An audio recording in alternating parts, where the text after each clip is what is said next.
Welcome back to Forbidden Knowledge News. I'm your host, Chris Matthew. Tonight, my guest wishes to remain anonymous, so we're going to call him Mr. X. Mr. X is a former police officer who now investigates everything from 9/11 and the Jfk assassination to the deep state psychological campaigns. Mr. X, how are you doing tonight? Excellent. Thank you for having me on.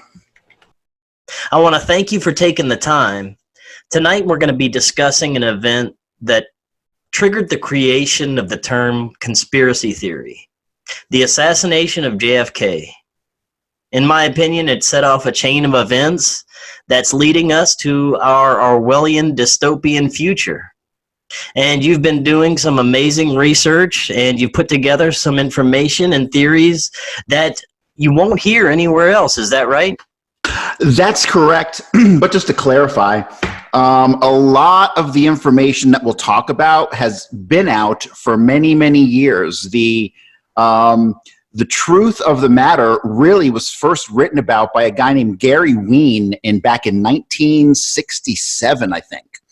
And his work has pretty much been buried or scuttled, and the basic principles of his research didn't surface again until Michael Collins Piper came out with Final Judgment, which is really, if you want to understand what happened in the Kennedy assassination, and I'm not talking in Daley Plaza, I'm talking the big picture.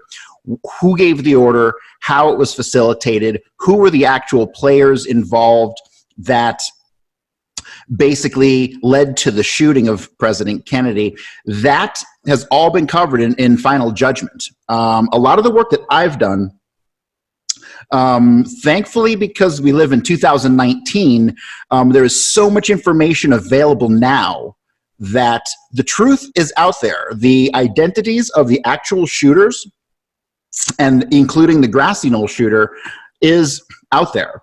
But it takes a lot of research and cross-referencing documents, because the important documents have all been suppressed. And when I say suppressed, I don't mean that they are gone. I mean that they're hidden in places that they shouldn't be. A lot of times if you go and you look at some of the miscellaneous files, like you have the basic, you have the FBI files, Secret Service, CIA. You don't want to read any of the CIA files. They're just all lies. But the actual documents that really tell the truth are buried in various administrative files, or what are called miscellaneous files, and they're not grouped in with the regular body of research that most researchers access. So really it takes hundreds of hours of going through miscellaneous and what seem to be irrelevant files to find that one good one, right? So plus a lot of the work that I've done has been cross-referencing. A lot of the Kennedy stuff, these guys use aliases, but not just any aliases. These guys, particularly in the CIA and the Mafia, they use aliases of people who they know, and so they can coach when the cops come and talk to them, right? So a long time ago, they found out that if they use the identities of dead people, well, once the cops figure out they're dead people, the whole gig is up and they'll end up finding out who you are. But when you borrow aliases from people who are real, it becomes very difficult to track down who was the right person, right? So that's a technique that I've seen across the board in the Kennedy assassination that has made research for most researchers probably extremely difficult. Damn, I would imagine so, definitely. So, yeah, let's get into this. What have you come up with? Okay, well, we'll start with the bigger picture stuff, and I will do some screen share. The basics and this bigger picture stuff really was mostly put together by Michael Collins Piper. Michael Collins Piper, who, in my opinion, was assassinated by the people who did the Kennedy assassination. And really, it all goes back to the dispute between John F. Kennedy and David Ben-Gurion of Israel. So the reality is that John F. Kennedy was planning on having inspections at the Dimona nuclear facility. In 1960, the first reports came out that there was activity at a facility in a place called Dimona, and it was a very unique facility, and by looking at the structures, they could see that the structures being built were the same kind of structures that France had built for their nuclear power facilities. Now, Kennedy was dead set against nukes. He wanted to denuclearize the entire world, and Khrushchev, who's the only other person who had nukes, right, in the Soviet Union. The U.S. and Soviet Union were the only countries that had nukes, but here you have Israel, who is now building a facility, and Kennedy demanded inspections, and basically he got blown off and told to, go stuff it, because they weren't going to have that. So you have that, and then you have a second aspect. You have the fact that between 1948 and 1963, you have many lobbying groups from Israel, the American Zionist Council, the World Jewish Congress. You have so many of these lobbying organizations that were obviously sent to the U.S. on behalf of the Israeli government, and they were refusing to register under what's called FARA, which is the Foreign Agents Registration Act. Now, FARA,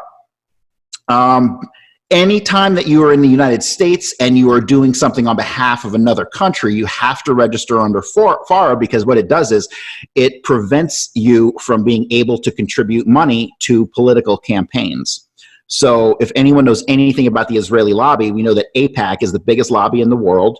They funnel billions and billions of dollars to American political candidates, and they do it illegally by funneling it through individual members, right? So instead of being able to donate $1 billion to a candidate, they will basically funnel that money through each of the individual members. So that's only one of a dozen different ways that Israel gets around FARA. But there have been requests for them to register, or for AIPAC and these other organizations to register, as recently as a year or two ago, right? So it's not something that's gone away. But between 1948 and 1963, it was nonstop evasion. And eventually, November 19th, 20th, and 21st, 1963, the council, the Committee on Foreign Relations, or whatever division handled FARA, they had a 3-day meeting, went over the evidence, and on the 21st of November, 1963, they presented a letter to Israel demanding that the lobbying organizations register as foreign agents. And the next day, John F. Kennedy was assassinated in Daley Plaza. And on that day, no policies changed other than our policies towards Israel. Lyndon Johnson had basically squashed everything.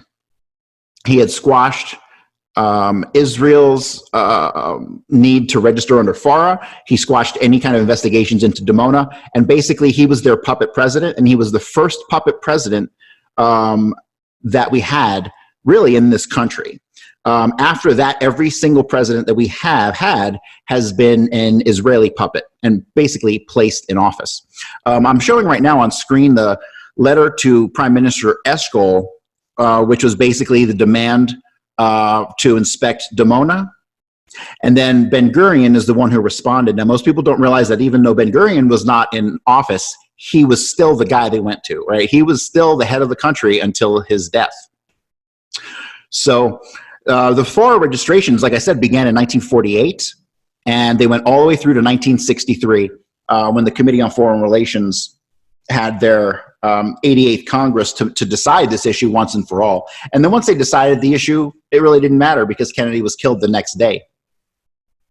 And now one of the things that happened immediately after the Kennedy assassination, which is another reason that he needed to be removed, was that the NUMEC Corporation, which operated out of Pennsylvania, they, over a period of 5 years, diverted 287 kilos of plutonium from the U.S. to Israel, and that is where they got the plutonium for their nuclear bombs. So, as we all know, Mordecai Vanunu in the 1980s snuck a camera in, took a bunch of pictures, and he leaked to the entire world that Israel had, in fact, had nukes, and they had over 200. So to this very day, they have yet to sign the Nuclear Non-Proliferation Treaty because they don't feel that the rules apply to them. So that's kind of, that's the background on why Kennedy was assassinated. And at this point, really, there can be no denying it, even though a lot of people try, because when you look at the relationships between Israel, the Mossad, the CIA, and even the United States Mafia, the connections go so deep that you can really look at them all as one organization. Which really stemmed from the 1948 deal that we cut with Reinhard Gehlen, which created NATO and the 17 intelligence agencies all basically at the same time. The CIA came into existence in 1947, and by 1948 we had 17 intelligence agencies around the world and NATO, and they were all formed based on the relationship between the CIA, the Mossad, and Reinhard Gehlen. Reinhard Gehlen was the head of German intelligence during World War II. He was Adolf Hitler's spy master. And so most people don't realize, but everyone's heard of Operation Paperclip, where we got the nuclear scientists. Right. But before that, once we cut a deal with Reinhard Gehlen, we actually helped funnel 95% of the Nazi hierarchy out of Germany, out of Europe, and into South America and the US. 95%. So while at the Nuremberg trials, they basically killed, like, what, 20 guys, 30 guys, something like that. Yeah. That was it. Thousands and thousands of the hierarchy of Nazis did not serve and get any punishment whatsoever. Some of these guys, like Otto Skorzeny, actually had their names removed from the war crimes list because of this deal that they cut. So it's actually a very fascinating story. Everyone should go out and read about Reinhard Gehlen, and then you'll know why the world seems like we're moving in a totalitarian fascist direction. That's exactly what I was going to say. That's why everything is the way it is now in this country. Yeah, not only this country, everywhere. All 17 of those nations that were part of NATO, NATO was formed by the concepts of Reinhard Gehlen. And there's a ton, too, that I'm not going to get into. But yeah, that's where it all began. And to touch back on NUMEC, I'm sharing a screen here that when they smuggled this nuclear material out of Pennsylvania, they actually contaminated the land with bomb-grade nuclear contamination. And it's still being cleaned up to this very day. So we're like 50 years out, and we have a nuclear waste dump in Pennsylvania because Israel decided to divert our plutonium to their own use. So, wow, yeah, I've never heard of a lot of this stuff.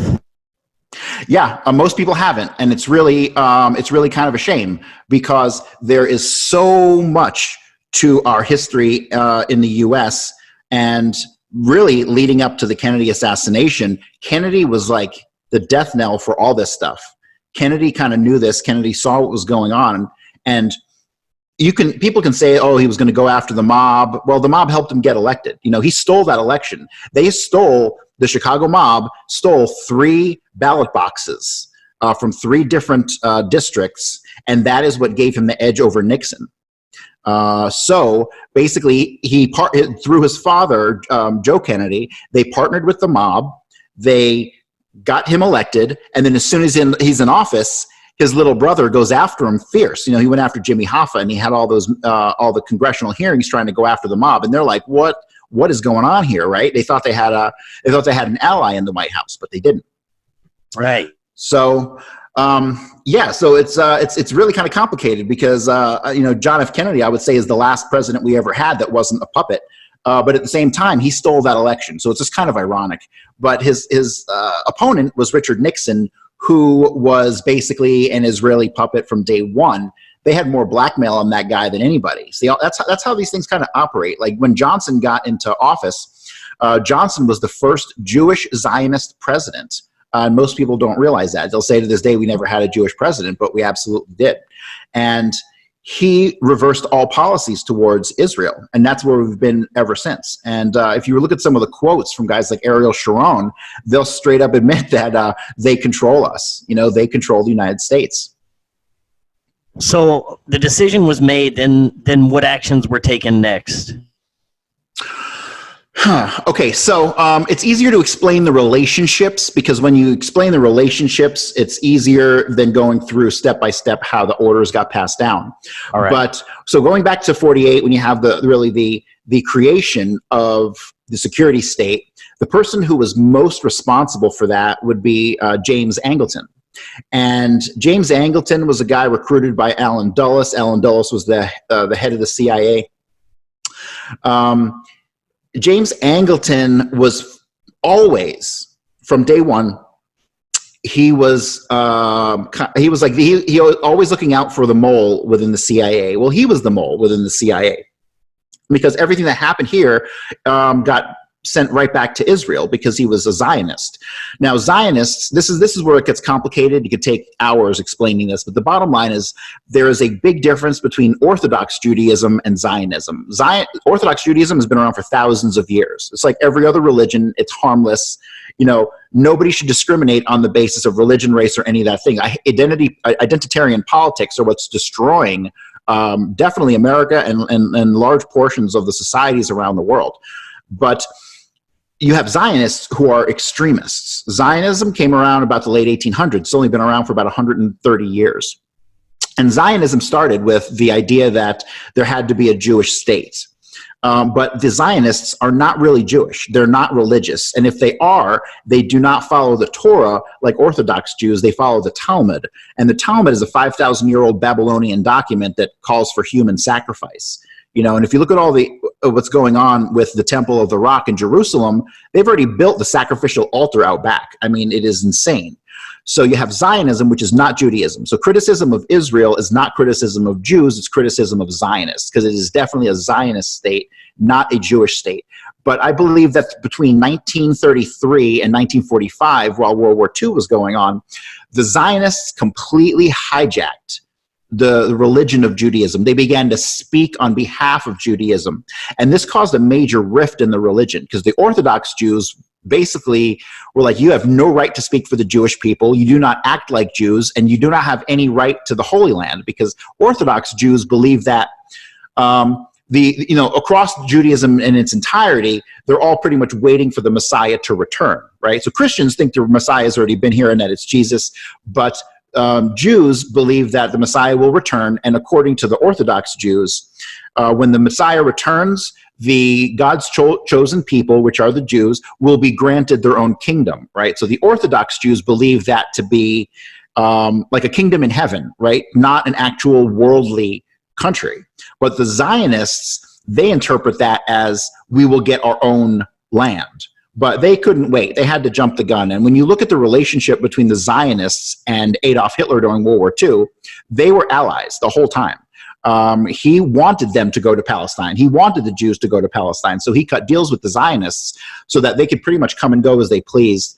And there were even cases where they needed to extract people out of concentration camps, and they had these Zionists dress up in Nazi uniforms and accompany the Nazis into the camps to help pick out the people that they needed to save. All the while, the Jews who were in the concentration camps were starving to death, were being executed. It was really a quite messed up situation, but it's because Zionists are political, they're not religious. They genuinely don't, I think they use the religion as the hook, so that if you criticize them, you're an anti-Semite, right? That's their ploy. And that's all it is. And it's even a strategy that they wrote about in the late 1800s. You know, if you read some of these old books, things by like Theodore Herzl or Chaim Weizmann or any of these guys, they openly write about this stuff. That's how arrogant they are. So after the decision comes down, basically you have the relationship between, and I will open up I'll screen share once again. Yeah, go for it. And basically what you have, this is basically the top of the pyramid for the assassination. It started with the dispute with Kennedy and Ben-Gurion, and from there it goes to the Israeli Mossad, which at the time was led by Yitzhak Shamir, if I'm not mistaken. It was either Shamir or Rabin, but it really didn't matter because these three guys were glued together at the hip. You have Menachem Begin, who is the father of all terrorism in the world. I'm not going to go off on a tangent on terrorism today, but basically every act of terrorism we've ever seen on this planet started with Zionists, not Muslims, Zionists. And Menachem Begin openly professes to have been the father of terrorism around the world. And if you look up the bombing of the King David Hotel in 1948, that was considered the first political act of terrorism in the 20th century. But really, that followed about 200 smaller bombings and assassinations. They were trying to get the British to leave Palestine so they could create their new Israeli state. So a little side note most people don't realize is that Yitzhak Shamir and Yitzhak Rabin were in Daley Plaza on November 22nd, 1963. And we know that because Yitzhak Rabin's wife wrote a book, and she specifically stated in it that he was in Dallas that day. Now, him and Yitzhak Shamir, Yitzhak Rabin, and Menachem Begin were all in the U.S. at the time. Menachem Begin was in L.A. 3 weeks before meeting with Al Gruber. Al Gruber was the right-hand man to Mickey Cohen, but at this point in 63, Mickey Cohen, the famous gangster, he was in jail, and he gets killed with a pipe to the head. So basically, the order of command went from the Mossad to Meyer Lansky to Al Gruber. That was kind of like the chain of command for Jack Ruby, right? Because Jack Ruby never worked for the mob. He did work for the mob, but he was never a made man because he was Jewish and not Italian. His boss, once he met him, was Meyer Lansky. Meyer Lansky, people say, was the mob's accountant, but that's false. Meyer Lansky was the head of the global mafia syndicate. He ran the mob around the world. He was the one who set up relationships with the Yakuza and the Triads in Asia. I mean, he was the guy who really built the global mafia structure. I don't know how it is today in 2019, but that's how it was back then. So just to give you an example, after Oswald was arrested, the first call that Jack Ruby made was to Al Gruber. And after the phone call with Al Gruber, Jack Ruby, from what everyone said who saw him, was that he was like a ghost. He was like scared or nervous. And that's because Al Gruber gave him the order to take out Oswald. Oswald had to go because Oswald was so deep involved with Jack Ruby and David Ferry and Clay Shaw and all these guys that they couldn't risk him having survived. They could not risk him being around to tell the tale. So the next level down in the pyramid would be Allen Dulles, James Angleton, Ted Shackley, and William Harvey. Those were the four supervisors within the CIA that facilitated orders down to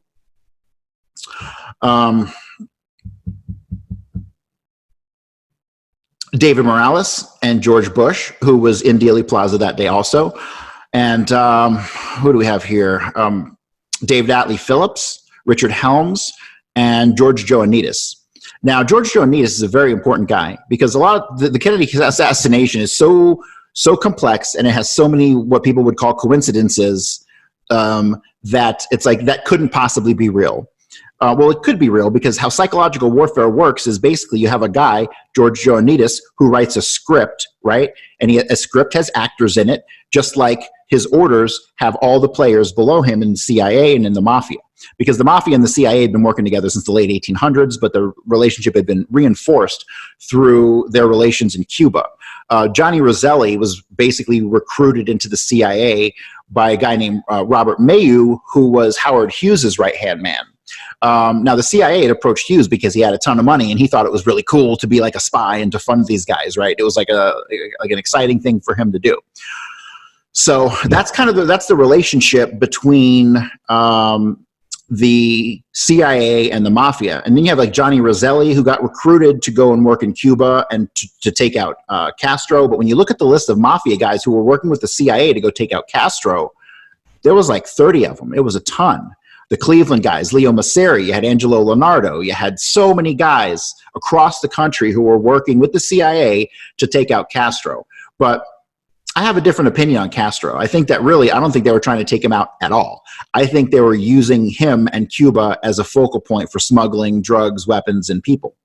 It was a stopover between that and Haiti, which served as two kind of ports of call for distribution of heroin and prostitutes and guns, basically. So if you ask me, I think the whole Castro thing was kind of a front. I think that he was a CIA asset the entire time. But good luck ever proving that, right? So after those guys, you have the mafia, and the head of the global mafia was Meyer Lansky.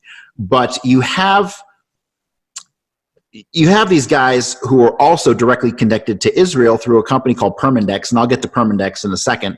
But you've got Joe Bonanno, and you got Mo Dalitz, and you got Meyer Lansky. Those were like, that was the upper crust of the mafia in the U.S. I know everyone thinks that Giancana was like the boss of the mafia in the U.S., but he wasn't.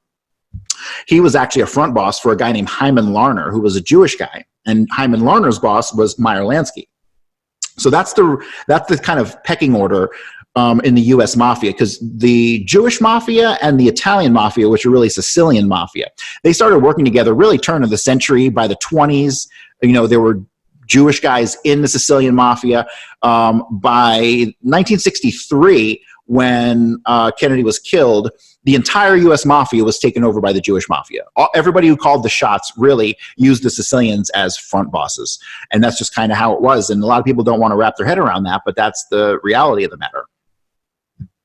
So you had like 3 or 4 guys in the mafia before it even got to Giancana and Trafficante and Marcello. Now, Trafficante, Marcello, and Giancana are the 3 names that constantly come up with the assassination, but they had bosses, right? And people like to forget about the fact that they actually had bosses.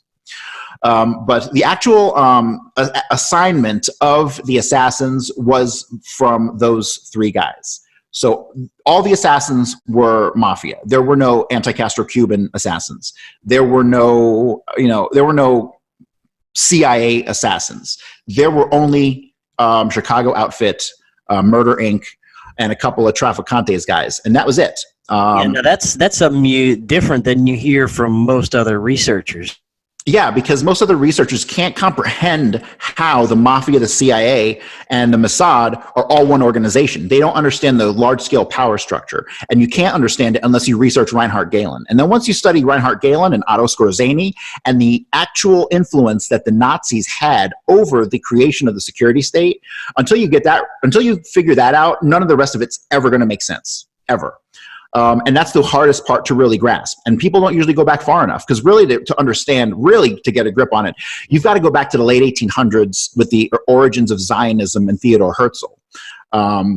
That's where it begins. And most people don't go back that far. Maybe they go back to the end of World War II, but that's it. So unless you're willing to go through World War II, World War I, and the late 1800s and the origins of Zionism, none of this is going to make sense. Yeah, this is fantastic research so far. Yeah, and of course you've got to study the Jewish takeover of the mob. You have to. I mean, there's no way around it. If you want to understand how Israel came to control the U.S. mafia, you need to understand how it was a slow infiltration over time. And by 1963, because here's the thing, he who controls the money controls the world. And Meyer Lansky controlled the money. So when it was up to the commission, which was like 20 mob bosses, they didn't have much choice in the matter. And if you asked them, they probably wouldn't say that they were subservient to Israel. But Meyer Lansky was the one who controlled the money. He called the shots, and his allegiance was always to guys like Menachem Begin and Yitzhak Shamir and Yitzhak Rabin. Those were the 3 guys at the time who were so directly connected. So in 1948, after the bombing of the King David Hotel, Menachem Begin had to get the hell out of Israel, because he blew up a building, murdered 90 people, right? So he was hanging out in Los Angeles, and he was hanging out with Mickey Cohen, the legendary mobster, right? But in 1949, he recruited Mickey Cohen into the Irgun, which was one of the terrorist organizations that helped found Israel, right? Because you had the Haganah, the Irgun, and the Stern Gang. Those were the 3 organizations that were terrorists. There's no other way to put it. They'll spin it their own way, but that's what they were. They felt that they needed force to oust the British. And then once the British were ousted and they had a country, those 3 organizations over a period of 10 or 15 years kind of restructured into the IDF. And if you research the IDF, they have IDF branches all over the world. People can join the IDF all over the world, and when Israel calls on them, they will jump into action. So If that doesn't terrify people to death, I have no idea what will. That, or the idea of Israel having nukes. Because the entire reason Israel wanted nukes is because if they are ever attacked or in danger of being eliminated, they're taking the rest of the world out with them. They're not having nukes to defend themselves. They have nukes as a last option because they're not going alone. That's pretty, I mean, if you read some of these documents about the American Zionist Council and all this stuff and some of the personal communications, this was their plan the whole time. They wanted nukes because they're not going out alone. Kind of like an insurance policy so nobody takes them out, which to me is just monstrous. Definitely. All right, so the next thing we should probably talk about is Permadex. Okay. All right, so Permadex is a Mossad front company. It had several branches, but basically they were an assassination factory. They were responsible for multiple attempts on the life of Charles de Gaulle in France. They used an organization called the OAS, which was kind of like an underground French resistance organization. And that French resistance organization was also working with Israel to set up what's called the French Connection. I'm sure you've heard of the French Connection, yeah. The heroin smuggling ring that basically took heroin from France and it got shipped down to Galveston, Texas. Now, Galveston, Texas is very important because Galveston was the biggest port in Texas back in the 1960s. I mean, you also had Port Arthur, and I believe you had a port off in New Orleans, but when you did large-scale importing into the U.S., it went through Galveston. And a huge part of the assassination involves David Ferry's trip to Galveston. And it also involves Rose Cheramy and her trip getting kicked out of the car and a seaman getting off of the boat and bringing 10 pounds of heroin. But basically, on Permadex, they were a front organization that all they did was funnel money. And they funneled money for supplying heroin from France to the U.S. and for assassinations around the world. Now, this is really the proof of the overlap of these organizations, because the key Permadex members, if you look at the screen, you'll see, and this is only about half of the Permadex board members, you will see that they are from all over these different organizations. They're from the CIA, they're from the Mossad, they're from the U.S. Mafia. So Permadex is the focal point, it's the nexus, it's the overlap of all these various organizations, and it's the proof that all these organizations were working together. So really the key people on here, well, you got Louis Bloomfield, who was the president. You have Ferenc Nagy, who was the former Hungarian prime minister. Jean de Menil, who was connected to the Dallas oil people. And then you have Roy Cohn. Do you know who Roy Cohn is? I've heard the name. Roy Cohn was Trump's lawyer for his whole life until he died in the mid-1980s. So Roy Cohn, and that's Donald Trump's connection to the Kennedy assassination. I don't know if you remember, but he had accused Ted Cruz's dad of being out there with Lee Harvey Oswald. Yeah, I remember something about that. Okay, so he kind of tipped his hand there with some insider information because he was mistaken about Ted Cruz's dad's association with that particular incident. But Ted Cruz's dad worked for George Bush and I forget the name of Prescott Bush's oil company. He worked for Bush's oil company, and he is rumored to have been present at the Trade Mart where Kennedy was heading to. So Ted Cruz's dad was definitely connected to people connected to the assassination, and Trump, by saying that, basically tipped his hand that he had inside info, which is pretty insane for him to have said. But so then you've got Joe Bonanno. Joe Bonanno is a New York mobster connected to the Genovese family. You've got James Angleton, who is, you know, the biggest scumbag that's ever lived.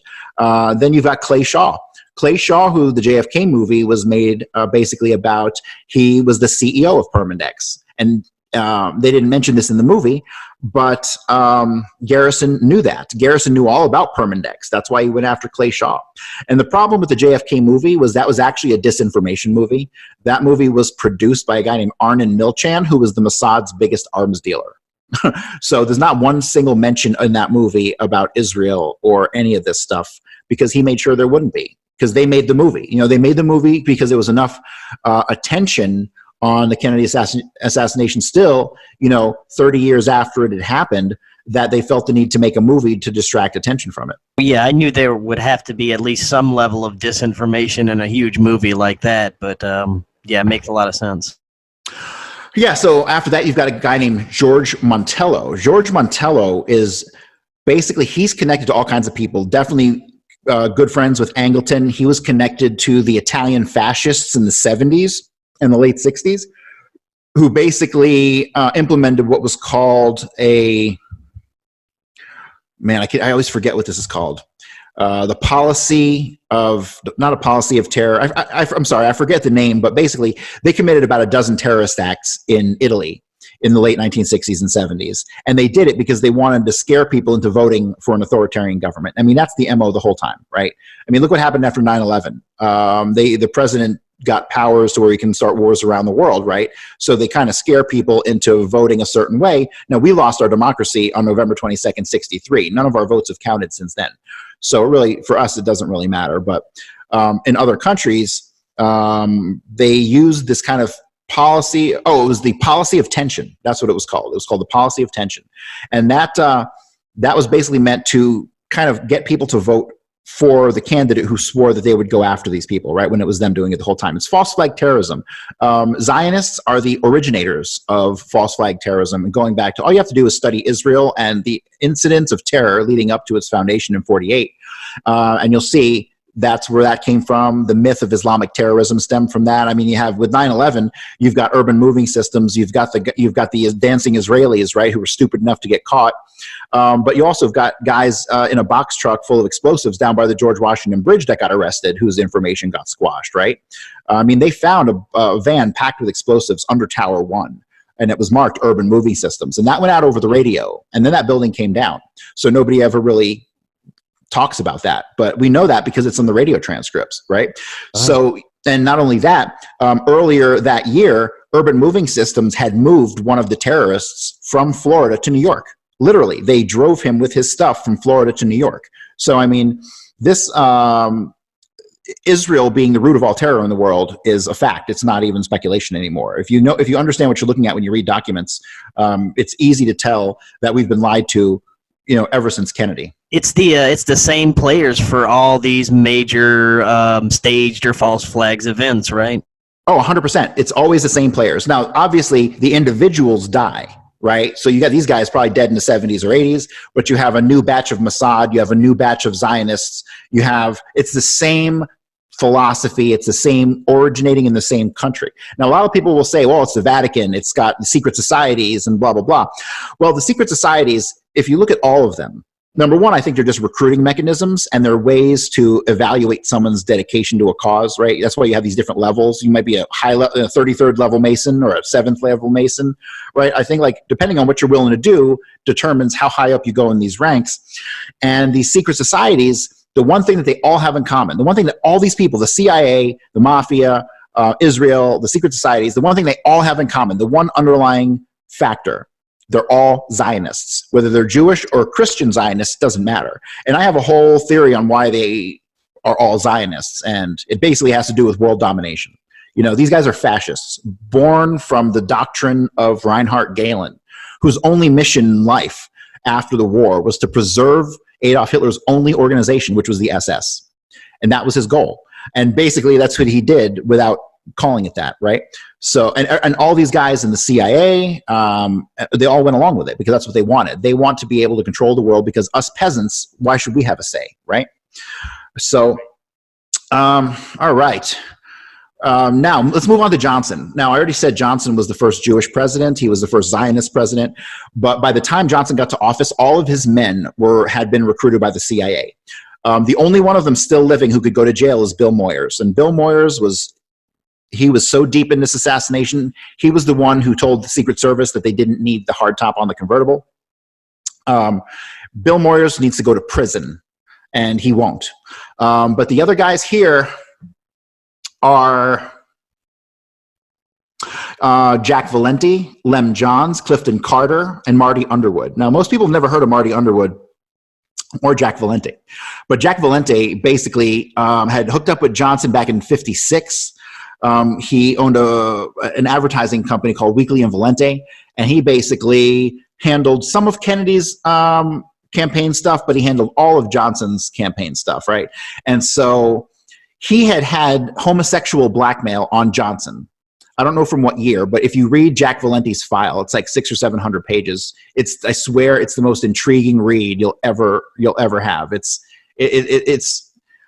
coupled with the Kennedy assassination, it is some of the best. Who needs fiction when you got this stuff? But Jack Valente started out. He's born into a mob family. He's related to Umberto Valente. He had deep connections to Joseph Villo in Dallas, to Mo Dalitz in Las Vegas, to Lucky Luciano before Luciano died. And so, like, when he got married, and this is a funny story, Jack Valente married Johnson's secretary, right? And they had 2 kids, but only they didn't, because Jack Valente is a homosexual. And so basically he would bring his wife to the White House, and Johnson would continue to bang Jack Valente's wife, and the 2 kids that Jack Valente had are actually Johnson's kids. He's what's called a beard. So he was kind of like a front husband. It gave him cover, because back in the day, it was illegal to be a homosexual. You could go to jail for that, right? So he used it as a cover, and it was a cover for Johnson to be able to continue his relationship with his secretary, right? Under the cover of, oh, this is Jack's wife. So that's a little fascinating tidbit, totally on a side story. But so Jack Valente, which I love to hate Jack Valente, because there's so much here. We could do a whole podcast just on Jack Valente, so I'm going to skip a lot of the stuff. But basically, after 1966, he went on to go run Hollywood at the MPAA, and he was the head of the MPAA for 40 years. So he controlled the propaganda that came out of Hollywood for the last 40 years. That he is such an important person in American history, and most people have never heard of him. I definitely need to write a book about him, because no one has ever ventured to tackle what is Jack Valente. He was OSS in World War II. He flew 51 bombing missions. He was definitely recruited by the CIA. He was definitely in with all the mobsters. He was perfectly in with all this group. And he was in with the Humble Oil guys. He worked for Humble Oil. So he was in with Johnson, and he was in with Albert Thomas, and he was in with all the guys down in Texas who mattered. Okay, so I already talked about Johnson and Numek and Jack Valente. So this is kind of, this is an overly simplified chart of the kind of structure that it went through, right? So you got literally a couple hundred people in the middle of this chart, but this is the very simplified version. So it basically went from David Ben-Gurion to the Mossad, which is Begin, Rabin, and Shamir. And so Begin had recruited Mickey Cohen back in '49. Al Gruber was Mickey Cohen's right-hand man.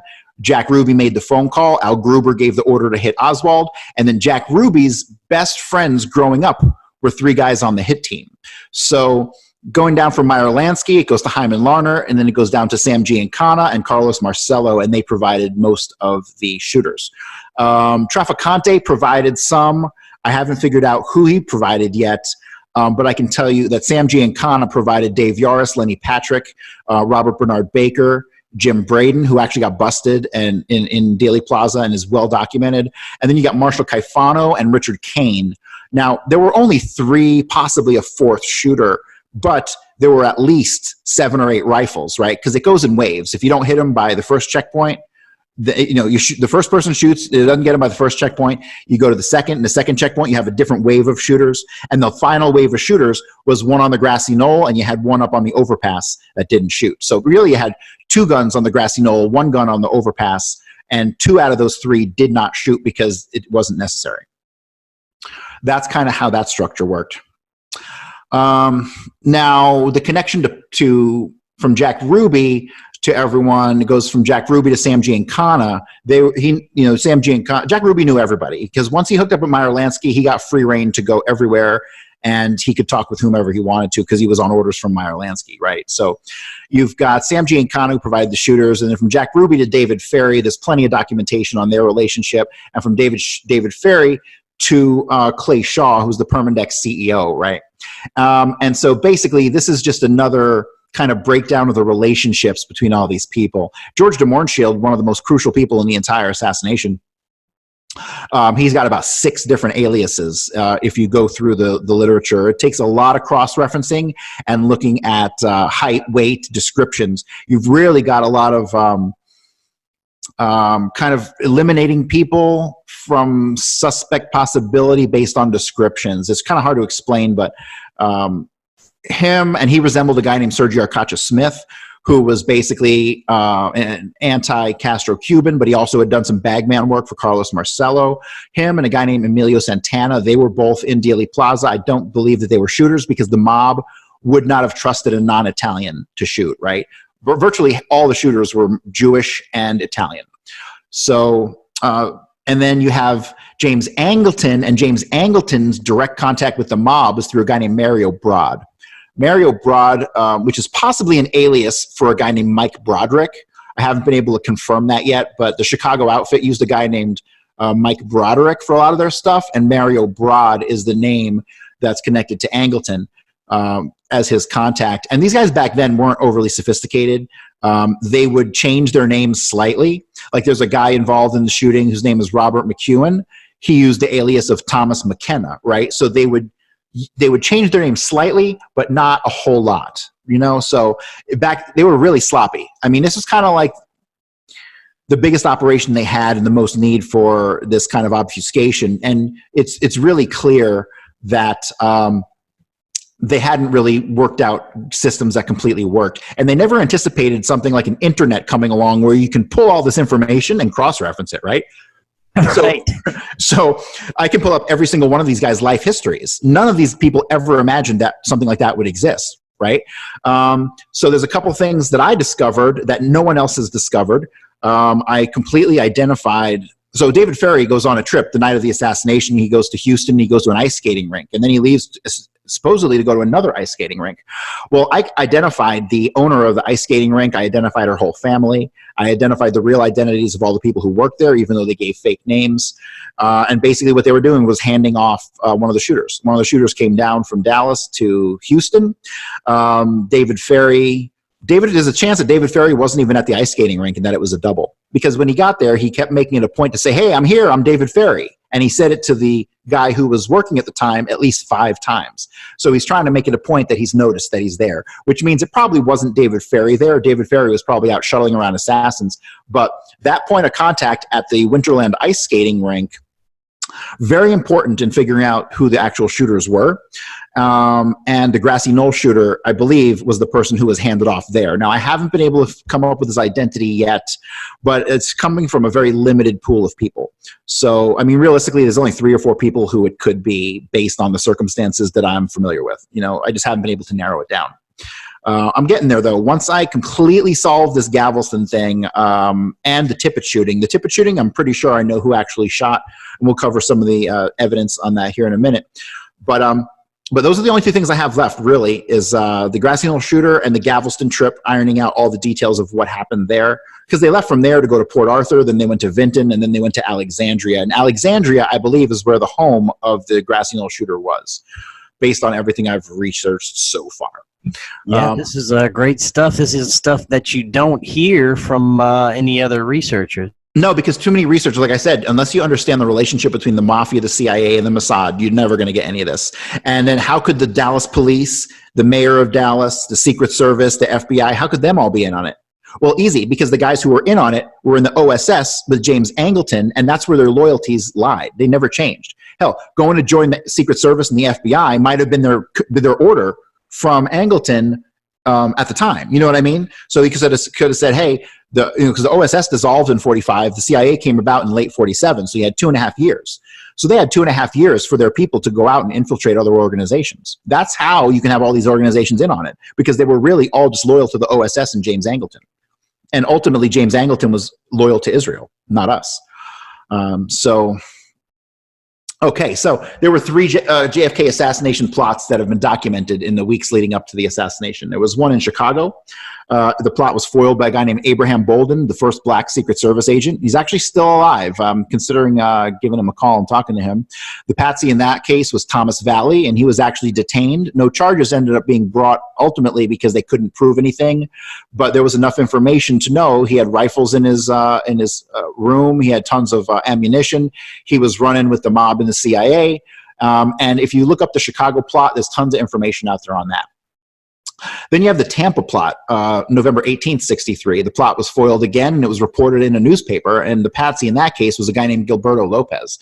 Gilberto Lopez was a CIA agent, lower level. He worked for the Fair Play for Cuba Committee, We'll get into that here in a little bit. Fair Play for Cuba Committee was where Oswald worked, in New Orleans when he was arrested for handing out the pamphlets on the street. He had that staged fight with Carlos Bernier, and that basically got him that interview on TV at WDSU was the TV station, which actually ties in later to David Ferrier's Galveston trip. It's pretty interesting. And then you have November 19th, the next day in Miami. Now, this one actually was canceled very early, the assassination plot was, because the Kennedy Secret Service guys in Miami, they found out about it, and they did not allow him to have a motorcade. And the FBI documents show that involved two guys, one guy named Bernardo de Torres and another guy named Manuel Artime. Now we'll go over some JFK myths. There's so many myths out there with JFK. Really, it's just nobody really can tell you what happened just by, if you watch the JFK movie and you read a book or two, you're never going to understand where any of this stuff comes from. So what's first? All right, so first we'll talk about the Walker shooting. Everyone keeps saying that Lee Harvey Oswald attempted to shoot Walker at his house, but that is definitely not true. He never owned that rifle. We'll get into the rifle, but he never owned a Mannlicher rifle. He never owned a .38 handgun. And he was set up. The whole thing was set up from the top down. But with the Walker shooting, you had a neighbor of Walker. He was 14 years old, named Kirk Coleman.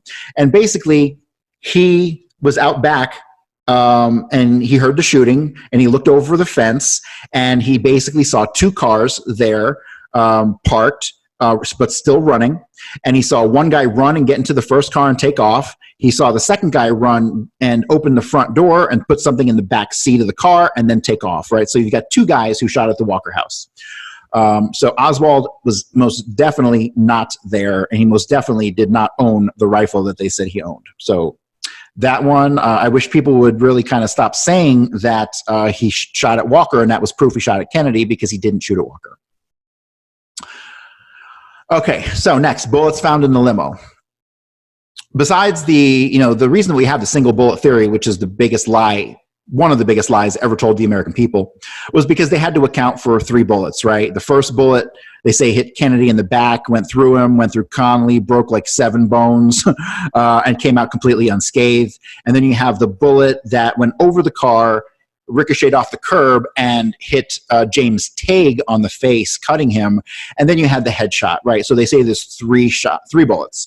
Well, that is complete bullshit. There were so many more shots fired than that.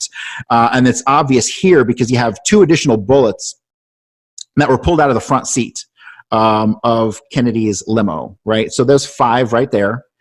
And then during the autopsy, I think it was Hughes, wanted some more pieces of skull bone to try to reconstruct the skull. So he sent some Secret Service guys out to the car to bring back as many pieces as they could find. They brought back a couple pieces, and they brought back another intact bullet. So you have 3 bullets pulled out of the limo in the actual documentation from the FBI and Secret Service, and in this letter from one of the doctors who was actually in the autopsy the entire time, right? So that just debunks the single shooter right there. And then you have additional fragments in Connolly. Besides the ones that he's buried with, they pulled out significant fragments of bullets. He was probably struck with 3 different bullets. He probably was not hit with, it probably wasn't even 2 bullets. It was probably 3 bullets. They were shot from an upward angle. They were probably shot from the west end of the book depository by Richard Kane. That is the conclusion that I've come to, is that Richard Kane was the shooter in the west side of the depository. It was probably Howard Lawrence, who was the shooter on the east side of the depository. Heavy set Hispanic male with a tan jacket and a open collared shirt. I think I just found a picture of him in Daley Plaza too, so that I'm still working on. Okay, so they say that they found 3 holes underneath the window in the book depository, and that's a lie. This is the crime scene report from Daley Plaza, from the book depository. The crime scene guy pulled 2 holes and a live round there was 2 holes under the window and 1 live round inside the Carcano. So there weren't 3, there were 2. So where did the other 3 come from? Oh, I'm sorry. This is right here. This is 2 hulls pulled, and this is the photography report once the hulls got back to the crime lab. So they photographed them at the scene, and they photographed them at the crime lab. Now, the proof that we have 2 different sets of hulls or shells or casings, whatever you'd like to call them, is based on what's in the FBI documentation and the Dallas Police Department documentation of the chain of custody. So you have 2 hulls that went from officers Day to Brown to Williams, and then you have the 3 hulls that went from Day to Sims to Fritz. Now, these chains of custody are inside the reports. They're in the Dallas police reports. They're inside the FBI reports. There's no reason that this information hasn't been brought to the public's attention sooner. Now, but where exactly did those 3 extra hulls come from? Oh, and this is the photograph. This is the original photograph of the 2 hulls.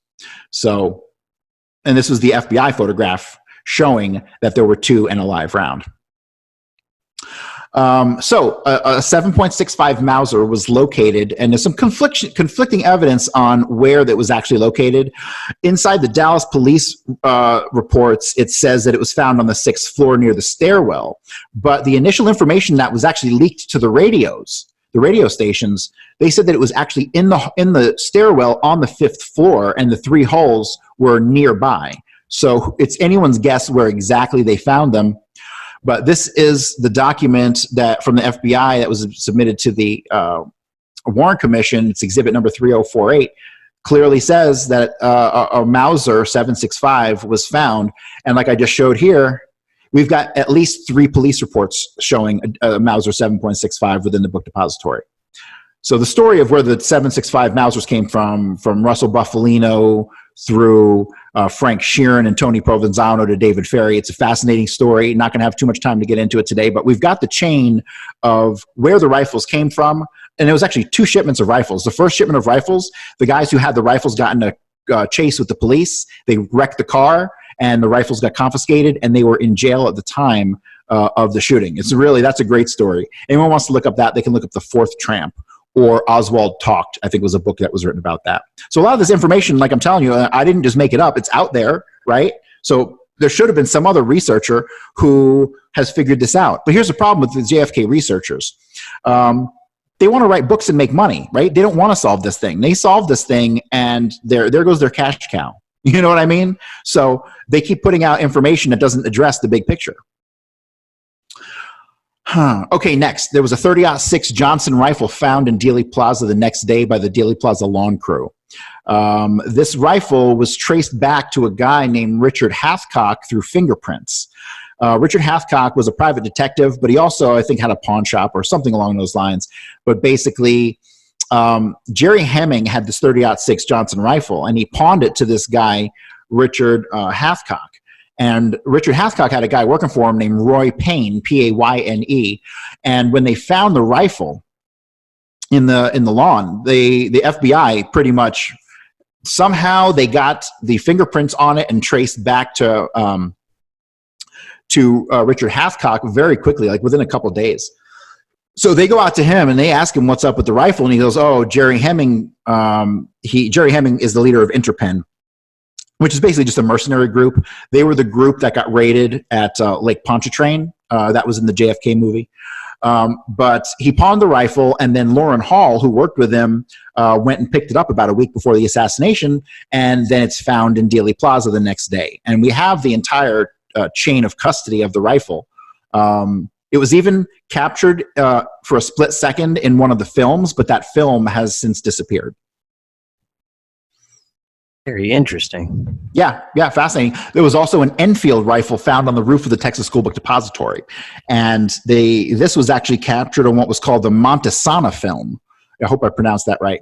But this is the only image from it. You can't really see what's going on here. You can see better in the video. The video is only about 2 seconds long, and you really got to look close. But he's handling, the guy standing on the left side is handling the rifle right then and there. It was brought down from that ladder that you can see right above him from the roof of the depository. All right, let's talk about the magic bullet. The magic bullet, there's a reason that the magic bullet is in pristine condition, and that's because it never hit anything. And that's because it's not really the magic bullet. So the guy who found the magic bullet, his name was O.P. Wright. He was one of 2 people who actually found the magic bullet in Parkland Hospital. And back then, he turned it in to the Dallas Police Department. And then the Dallas Police Department turned it into the FBI. So the FBI comes back to him a couple of years later, but before any pictures of it have ever been out. And they show him pictures of CE 399, which is what everyone has come to know as the magic bullet. But it's not the magic bullet. He refuses to identify it as the magic bullet. He's a gun guy. He knows ballistics. And so he says, no, it was not this bullet. It was a pointed tip 30-06 round.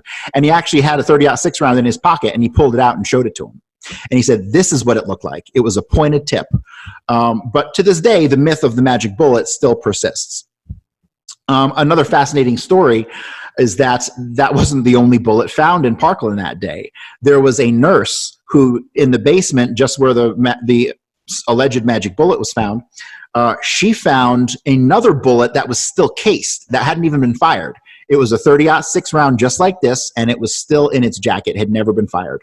So whoever planted the bullets, and I think it might have been Jack Valente who planted the bullets, because he's one of the only people who admitted to being in the basement of the Parkland Hospital that day. So you have the entire story surrounding the magic bullet is just BS. It's complete BS. The bullet that they say is the magic bullet never shot a damn thing, because it was a 30-06 round that was actually found. So moving on. Okay, now let's talk about the rifle. The money order that Oswald allegedly used is a fake.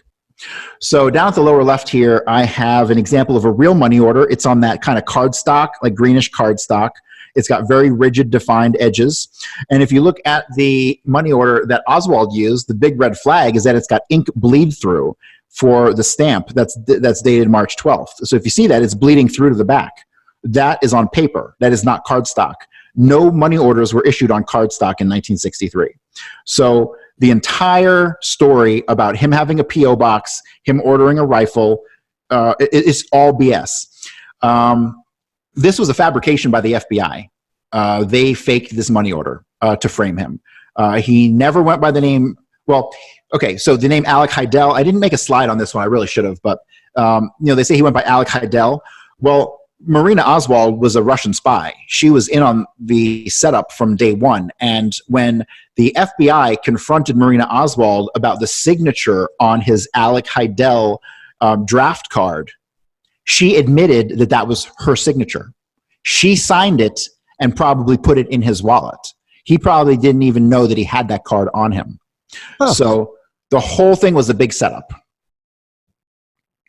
That's amazing. Yep. And thanks to serial numbers, they were able to trace the Carcano rifle back to a CIA agent named Samuel Cummings. Samuel Cummings, he owned a company called Adams Consolidated. Adams Consolidated is the company that imported the rifle from Italy to the United States. And it was imported to the U.S. using a company called Crescent Firearms, which was another CIA company. Klein Sporting Goods, that's another CIA company. After the assassination, at least 3 or 4 guys who were involved in the assassination went to go work at Klein's in Chicago, right? So the entire chain of custody of the rifle from the person who imported it all the way to allegedly Klein's, which I doubt it ever went to Klein's, were all CIA. The money order's fake. I mean, can you see how none of this is real? Like, none of what people have been told is real at all. And I know, and Cummings, one of his best friends in Italy was a guy named Enrico Fertoli, who sat on the board of CMC Permadex. So you have the complete loop there. Like I said, this thing is scripted like a Hollywood movie. It doesn't get much better than this. Now, if you look at the serial numbers on the different rifles, they're all different. The Warren Commission, the serial number on the rifle that was photographed by the Warren Commission is different than the font on the serial number that was in Life magazine, right? Huh. Yeah. Wow.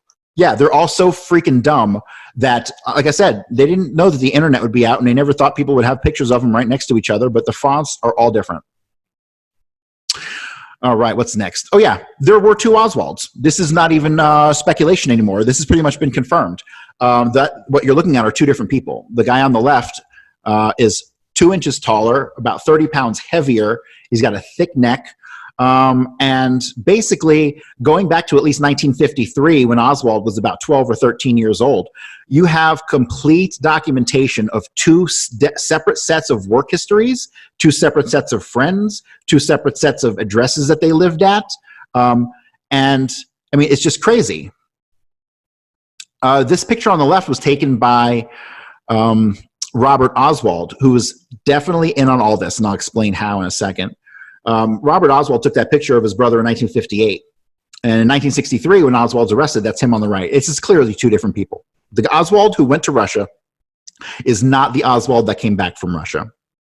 And I don't know, there's not much more to say about that. A guy named John Armstrong, I believe his name is, wrote a book called Harvey and Lee. And we're going to talk about that in a second. But first we'll get to the two Marguerite Oswalds. See, Oswald had two different mothers. Now, he didn't really have two different mothers. One of them, if there was even a Lee Harvey Oswald at all, he had one, and the other Lee Harvey Oswald had the other. So if you look along the bottom here, you see these photographs and the big photograph of the woman on the left. That was his mother really up until about 1950, I think about 57. And after 57, I think you start having pictures of the other Marguerite Oswald, right? So if you can, I don't know if you can tell in these, but this Marguerite Oswald on top with the glasses had a mole under her eye, and the other one did not, right? So they didn't even pick two women that looked alike. Oh, yeah.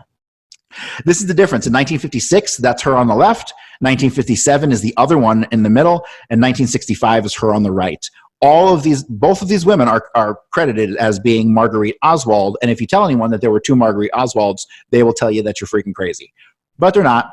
And the person who uncovered all this, I believe his name was John Armstrong. He came to some poor conclusions. He established amazing data, but some of his conclusions, I think, are faulty, and I'll go over that here in a second. Okay, so John Armstrong called one of these guys Lee, and he called the other one Harvey. And I kind of understand why he did it, to kind of keep them, separate. But from 1953 to 1958, you have these two completely separate life histories.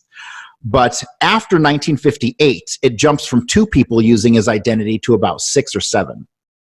So in 1959, Lee is with the CIA-sponsored anti-Castro guerrilla groups in Louisiana and Florida. And that is correct. He was at Lake Pontchartrain. He was in with David Ferry out of New Orleans. But at the same time, you have someone going off and defecting to the Soviet Union, right? So, and then here we go again, 60 and 61. This is pretty well known. Somebody tried to go buy a car in his name while he was still over in the Soviet Union. And even J. Edgar Hoover had written a letter addressing this, saying, hey, we think someone's using Oswald's information. We should probably look into this, right? But where I believe John Armstrong got it wrong is he has here listed Lee visits the Texas Employment Commission in 62. And that's while Harvey was still in the Soviet Union. But however, the person who was identified as having visited the Texas Employment Commission was a guy named Larry Crawford. And I'll talk more about him in a second. And then in 63, the next two references sets up Harvey as the patsy. That was most likely William Seymour, because you have an incident where Lee Harvey Oswald is allegedly at the shooting range. And he is shooting, he shot the target of the guy next to him, almost like to draw attention to himself. That was even in the JFK movie. That has pretty much been confirmed to have been William Seymour, because the guy he was there with was Lawrence Howard, the guy who I think was on the east wing of the Texas School Book Depository. There's a lot more reasons why it's William Seymour. Plus, there were some other people who confirmed that William Seymour was imitating Oswald. So right around 58, 59, that's where I think John Armstrong kind of loses his grasp on who was impersonating Oswald. But from 53 to 58, it was definitely the same person growing up, going to high school, joining the Marines. When you look into where they were in the Marines and what classes they took in the Marines and all that stuff, it's like a dead giveaway that there's some CIA action going on here. This, I could talk a whole show just about this, the Harvey and Lee theory. But just know there were absolutely two Lee Harvey Oswalds. And these four guys, plus at least 3 others, had impersonated Oswald. Saul Sage, that's the heavy-set looking guy in the upper left. Saul Sage was the guy who went to the Soviet embassy when Oswald was allegedly in Mexico, but Oswald really never went to Mexico City. That's a whole other story I can't get into today. And then you have Larry Crawford. Larry Crawford was most likely the person who shot Tippit. And then you have William Seymour and Kerry Thornley. Kerry Thornley, so Perry Russo was a witness for Garrison, and Perry Russo made a big deal that he was at a party in New Orleans back in the 60s where Oswald and Clay Shaw were at together. The reality was that it wasn't Oswald, it was Kerry Thornley who was using Oswald's name at the time. That, if you go through the thousands of pages of documents I've read, becomes pretty obvious. Now, here's where I'm really going to blow your mind. So many people think this is Jack Ruby in the hallway of the police department, but that's not Jack Ruby. That's Jack Ruby's double. But Jack Ruby's double is a little bit easier to explain. That's his brother Samuel. So Jack Ruby had a brother named Samuel. Nobody in the JFK research community ever mentioned Samuel Ruby, but Samuel Ruby moved to Dallas a year and a half before the assassination. And when you read about Jack Ruby, half the people who knew Jack Ruby said that he was a hothead and he would, go off on a drop of a dime and he would beat people up. And then the other half said that he was had the warmest heart. He was the nicest guy you ever met. Right? Very conflicting accounts. And then during the days of November 20th through the 24th, when Ruby shot Oswald, there are many accounts of Ruby being in two places at once. And this is how he did it. It was his brother Samuel who actually went around as Jack Ruby, from what I can tell, as his identity. And it wasn't like Jack Ruby wasn't in on it. These guys were both running with the mob and the CIA and the Mossad, right? So were they twins? Because they look like twins. They're not. They're actually like a year apart. Wow. Yeah. Pretty fascinating, huh? Definitely. So yeah, no one ever talks about Ruby's double, but there definitely was a Ruby's double. And it took me a long time to figure it out. Once I realized that the guy in the hospital was not, or the guy in the police department was not a Jack Ruby, it was like, wow.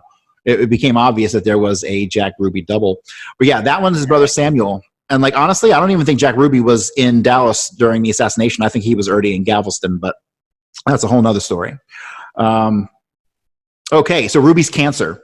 Okay, we can stop talking about Ruby having a CIA super cancer.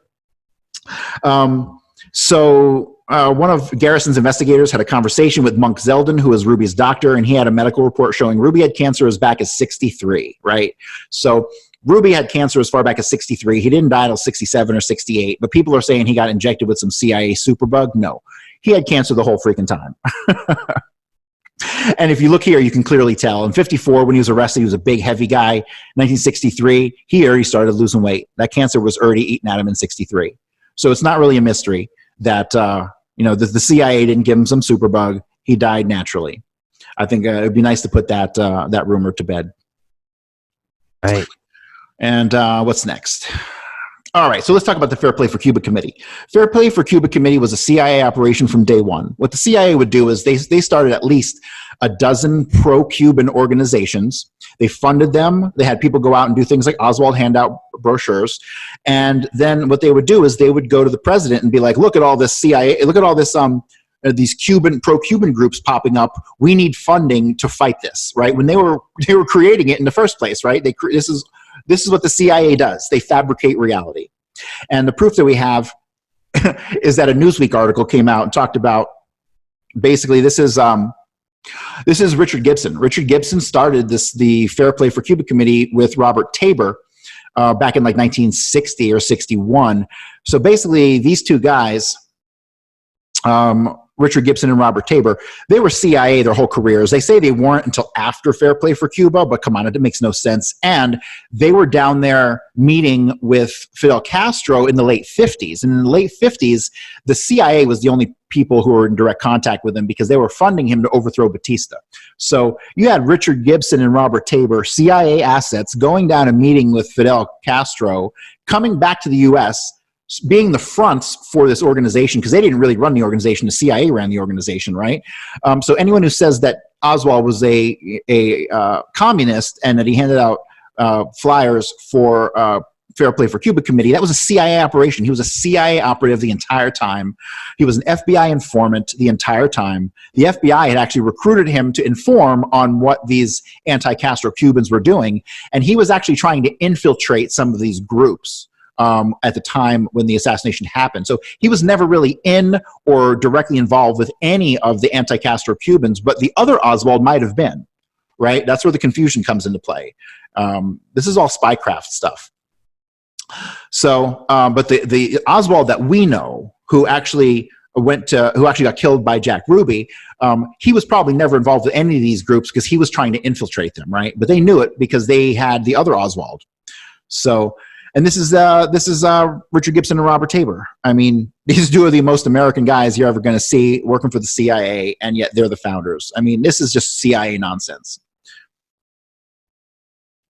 Okay, now, this is not George Bush. This is one of the big ones. Everyone seems to think the guy leaning against the wall is George Bush. It's not George Bush. It's a guy named H.H. Davis. H.H. Davis was a detective, the Dallas sheriff. So that was a simple one. That's a quick one. We can move past this one. And all right. So where was George Bush? George Bush said that he was at a Kiwanis Club meeting. The thing is, there was no Kiwanis Club meeting that day. The meeting that he had was the night before in Dallas, for the American Association of Oil Drilling Contractors, right? So he got his information mixed up when he told people where he was. But where was he? He was absolutely in Dallas, because his wife actually wrote a book, and she talks about dropping off Mr. Zeppo, who is actually Tony Zoppi, Z-O-P-P-I. He was the owner of the Dallas, whatever the big newspaper there was. They were flying on his plane, and George Bush goes and drops her off at the beauty salon. He goes, I'm sure, to Daley Plaza, and then the president gets killed. He goes back and picks her up. They drive back to the airport, which might have been Redbird. There's a whole incident at Redbird Airport after the assassination. I haven't made the connection yet, but I'm close. And so they take off from there, and basically it says right here in this letter that she had written was that they were circling the field when the second presidential plane took off, right? So then they got off at Love Field of the private plane, got onto a commercial flight, flew back to Houston. That's where George Bush was that day. Very close to proving that he was on the grassy knoll, not as a shooter, but was there. When I get that information, I'll definitely let you know. Okay, more disinformation. Beverly Oliver is not the Babushka lady. She was 17 at the time and blonde. The Babushka lady's in her late 30s, early 40s, and I have a pretty damn good suspect on who the Babushka lady really is. I'm not ready to reveal that yet. I'll say this much, a friend of Ruth Payne, who also was lurking that day. All right, Oswald's 3 escapes. Let me go ahead and debunk all this stuff right here. The official story is that Oswald took a bus and a taxi after he shot the president. It would have been the first time in history anyone ever committed a capital crime and then escaped on public transportation. So then you have 2 witnesses who saw Oswald flee in a light green station wagon driven by a dark-skinned husky Latin who had been detained immediately after the assassination but released because he didn't speak English. There's only 2 people that could possibly be, and I believe both of them kind of eliminate Oswald as having been the one who fled in that station wagon. The third one, you have Chief Cory, who in 2 different interviews said that Oswald was driven to the Texas Theater by taxi by a guy named Daryl Beauclick. I did a ton of research on who Beauclick was, and I finally figured out who it was. His name is Travie Beauclick. He was a Marine. He died in a mysterious plane crash in 1967. And that's pretty much all I know about him. He worked at the Dallas Transit Company, which ran the buses and the taxis, was not actually run by the city of Dallas. It was run by a couple of businessmen who were directly connected to Jack Ruby. Now, I'm going to talk about Oswald's bus ride real quick. I mean, honestly, I could spend 3 hours on the bus ride itself, but I'm going to try to get the pertinent points out very quickly. So the only evidence they actually had that he was on the bus that he fled in was the transfer ticket that they found in his shirt pocket. But the problem is he was arrested at the Texas Theater. They basically almost ripped his shirt off of him. It ripped buttons off. He fell on the ground. His elbows were skinned. They searched him when they put him in the car. Didn't find anything on him. Then mysteriously 2 hours later, this bus transfer ticket appears in his pocket and it's in mint condition. Not a wrinkle, a crease, a fold, nothing. It's in perfect condition after he just basically got his ass kicked by the cops. Does that make any sense whatsoever? None. None, yeah. Yeah, like the History Channel, I included this down here because the History Channel, they did a repro of one for a special, and even they knew that it should have been wrinkled. You know, look at that picture. They're not dummies, right? The only people who are dummies here is us for ever having believed anything that the CIA or FBI ever told us. Right. So, and then you have problems with the witnesses. Like the witness on the bus was a woman named Mary Bledsoe, who coincidentally happened to be his previous landlord. where he had stayed at a month before at a boarding house. And coincidentally, her son was in the Marines with Oswald. I mean, give me a break. She also let it slip to the cops that she had seen Oswald get on the bus that morning.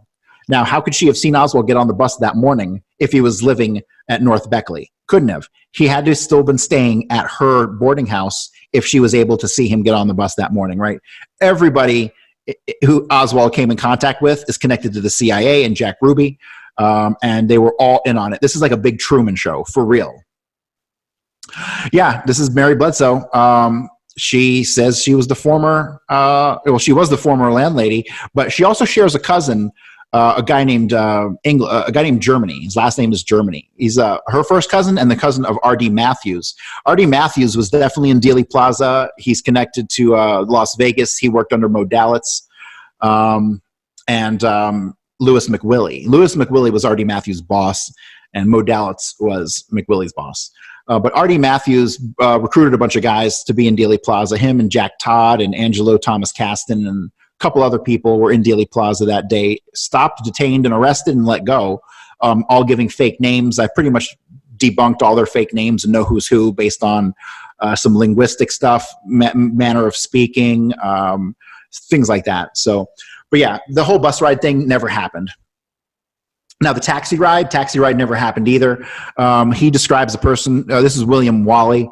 William Wally he describes the person who got into his cab as having a shirt, a brown shirt with a silver stripe on it and some kind of jacket. And then he had a coat on over his jacket. But allegedly, Oswald just had a white t-shirt and a brown shirt, right? So it was definitely not Oswald who got in. And I believe I know who the person is that he dropped off. And I also believe that Oswald never lived at 1026 North Beckley, right? So the taxi driver, he never gave Oswald a ride anywhere. Okay, so this is Daryl Beauclick. There's not a lot of information on Daryl Beauclick, and I give a lot of credit to one of the forums who actually figured this out. His name's Travy Delano Beauclick. He was also a pilot. He was in the Marines. He died in a mysterious plane crash in 1967. And he's related to Bernice Click, who is a direct associate of Jack Ruby, who he'd been in contact with in the days before the assassination, right? So it's not a stretch to believe that the real way that Oswald got out of there was through Beauclick, who was definitely a contact of his. Now, the person who actually went to 1026 North Beckley, I believe, was Herbert Leon Lee. This guy's a real interesting guy. As you can tell here, this is the dates. They say that it was O.H. Lee who was staying at 1026 North Beckley, and that was an alias that Oswald was using. It absolutely was not. You had Herbert Leon Lee who stayed in room O, so it was O.H. Lee. And Herbert Leon Lee was contacted by the FBI. He admits he was staying there, and in his obituary, it says that he was a floor layer for 30 years before being picked up by some police department in his 50s in like Shreveport, Louisiana. So you have what they were doing on the 5th and 6th floor of the depository was they were laying new floor. Right? A lot of the guys you'll see in Daley Plaza have like chalk on them, like on their clothing. It's because that came from the laying the floor in the 5th and 6th floor of the depository. He was a floor layer for 30 years, right? And the guy who, William Wally, who said the person was in his cab, said that he had like this chalk or dust on his shirt, obviously because he was laying floor, right? So then you've got this guy who's laying the floor in the book depository, takes a cab to his place where he's living at 1026 North Beckley. The guy living there's name is Herbert Leon Lee, and he happened to be a floor layer for 30 years. I mean, it's not too difficult to realize that it was probably Herbert Leon Lee who he gave the ride to. Right. All right, now let's get to J.D. Tippit. J.D. Tippit was shot by two people.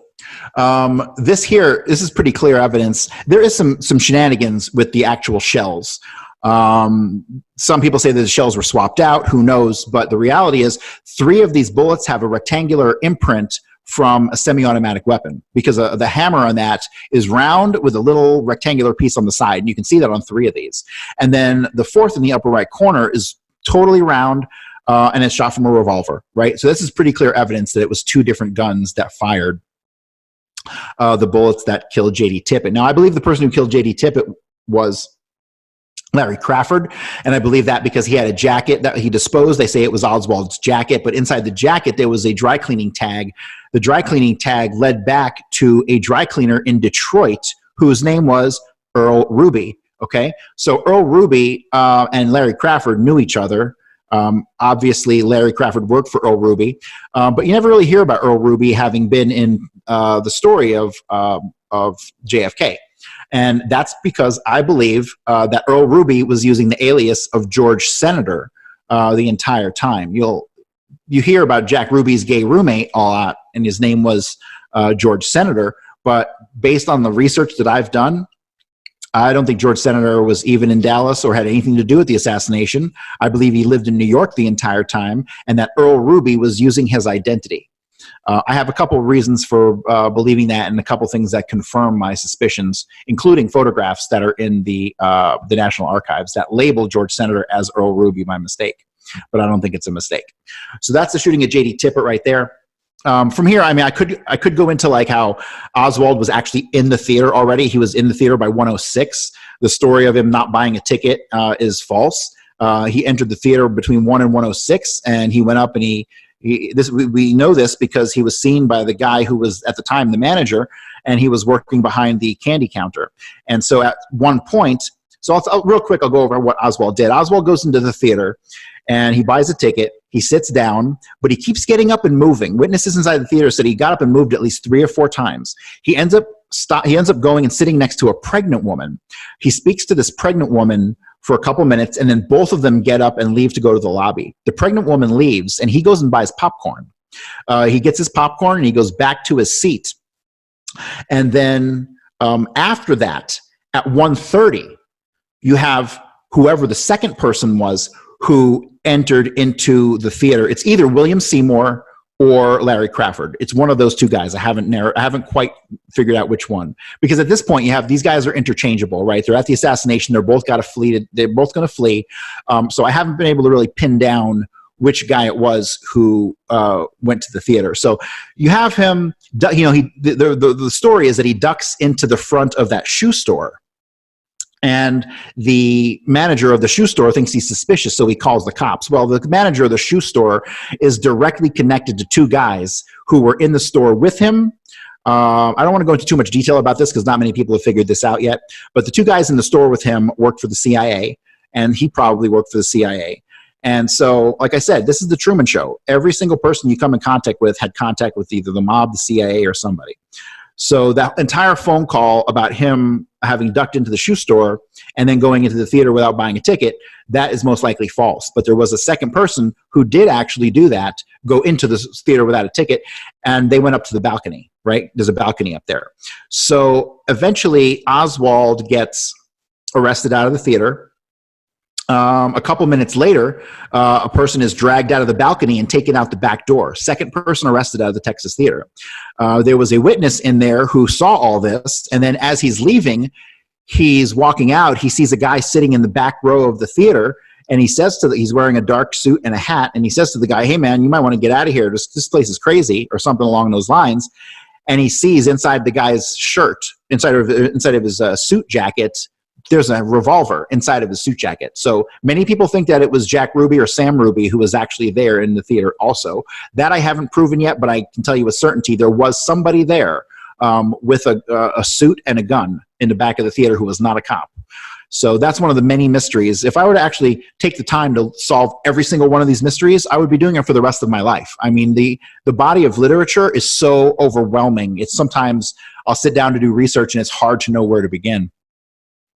So this is the jacket that was dropped. It's not Oswald's jacket. Oswald had 2 jackets. He had like a blue one and like a silver one. One of them was in the possession of Ruth Payne at the time, and the other one was found in the depository the next day by a guy named Ed Kaiser. Now, Ed Kaiser, that's a whole nother hallway of points I could bring up. We're going to have to pass on that. But the jacket that was found, this is most likely Larry Crawford's jacket or possibly Emilio Santana. So okay, backyard photos. Those were fakes. There was a couple, Pat and Robert Hester, who basically worked for a photo development lab in Dallas. And that night, the night of the assassination, which is a day or two before they allegedly found them. They actually saw either FBI, they found an FBI agent with color transparencies of the backyard photos that Robert processed that had no figure in the picture. So the backyard photo is definitely fake. Why this information hasn't come out, I really have no idea. So let's back up a little bit in Oswald's work history. He worked for a company called Jagger Stovall. Jagger Stovall was a CIA front company that basically they would get all the photographs from like the U-2 spy plane and really sensitive photographs. They were the ones developing it. Oswald worked there, and while he worked there, he wrote in his notes microdots.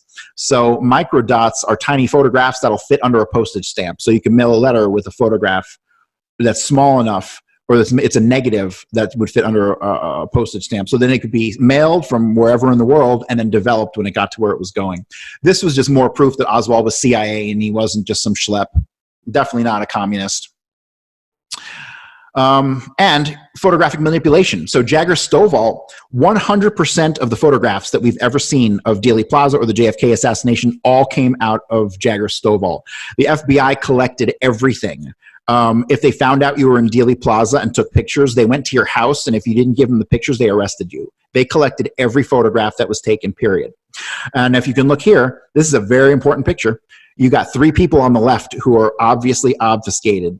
You've got 2 that have black circles just drawn over their faces. And then you got this one person right here that's dressed all in black, possibly a woman, and her face is melted off. And then on the right side over here, you have just a big black, like they just took a magic marker and just put some black magic marker there. So almost every photograph that you've seen has some form of manipulation on it. This person here in the black, this person is key. This person might even be the grassy knoll shooter. This person, there is mention of this person. I don't want to get into details, but there is a credible person who mentioned someone dressed all in black who got arrested in Daley Plaza. Looked like a ninja. And if you ask me, this person kind of looks like a ninja the way they're dressed. So this person definitely, probably one of the shooters, possibly the knoll shooter itself. Okay, so the next photographic manipulation, you got Abraham Zapruder, who may or may not have even filmed the Zapruder film. Like that thing, I have a picture of the ledge where he's supposed to be on, and it's definitely not him on it. So the face of his assistant is scratched out. If you look at it, you can tell it's distinctly scratched out. And why? Why would they do that if he actually was up there with her filming? His story about the Zapruder film doesn't really make any sense anyway. So next one, you got 2 people on the front of the school book depository. One face melted off, the one on the left just covered up. Now, the guy with the white shirt with the hands over the head, that I determined is a guy named Joe Molina. Joe Molina worked at the depository. He was investigated as one of the assassins.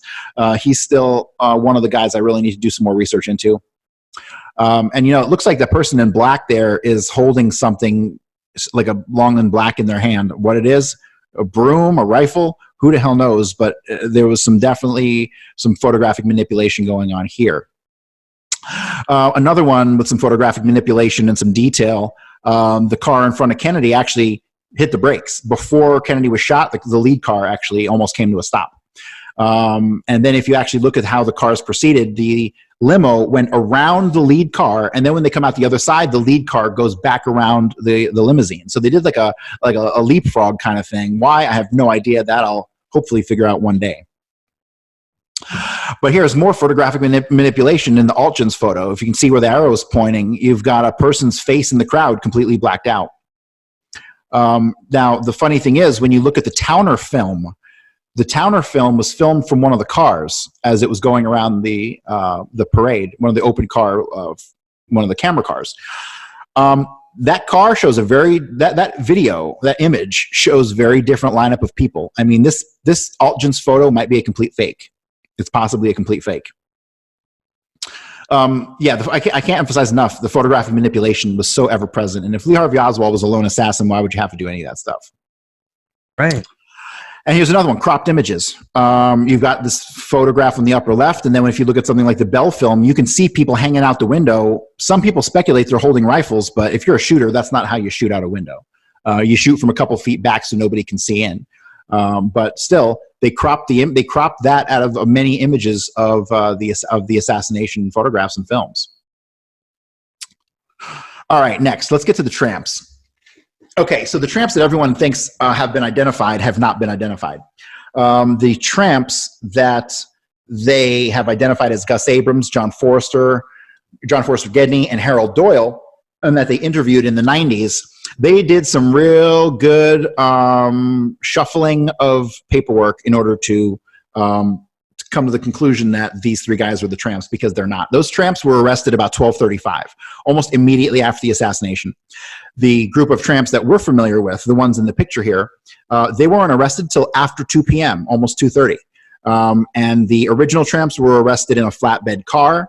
These tramps were pulled out of a grain car.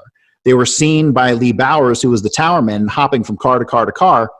And then when he stops the train, they go and they arrest these guys. They pulled them out of a train full of grain. So anybody who says that they were one of the tramps, like Chauncey Holt, anybody tells a story that they were the tramps or know about the tramps and they don't mention the car full with grain, or they're just lying. So we have two sets of tramps. I'm pretty confident the tramps are Leo Masseri, a guy named Ralph Elmer Slafter, and the short guy is not some wicked assassin who killed Martin Luther King. He's probably a guy named Manuel Aguiar. I can show you my documentation on why I believe it's those people, but that would take way too much time for me to explain today. But I'm pretty sure I know exactly who they are. All right, assassin target practice. On November 20th, you have two different incidents within like an hour of each other. First, you have two women who worked nearby, and they saw two men passing a rifle back and forth outside the school book depository in the parking lot behind by the railroad tracks.